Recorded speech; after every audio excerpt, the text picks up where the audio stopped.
Yeah, and every single time we got a new employee, it was another data line, it was another telephone line, and I remember calling PacBell, and every single time, after a while, Michael had to get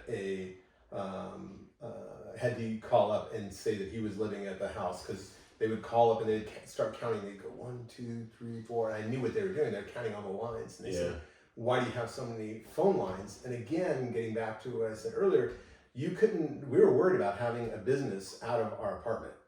Yeah. That was a huge thing back then. So I said, I've got a lot of roommates. We're getting on the internet, and so I had like 7 lines in my name, and he had about 7 lines back in his name. And finally, after we had 2 employees, we moved and took offices with Foote and Belding. Yeah. Some empty space that they used. Oh yeah, okay. And so you guys moved out of your garage. Yeah. Well, before we moved out of the garage, I had my own battles with PacBell because we had 2 phone lines when we started. And I had 2 phone lines in the house. So one was our home phone line, and one was our internet line. And I had 2 employees who started on the first day.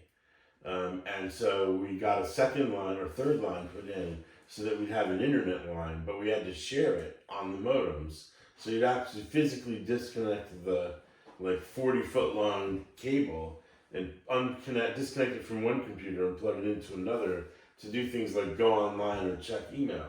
So we could only do one at a time. And then at one point, I was arguing with PacBell trying to get more phone lines, and they were saying, "We can't give you any more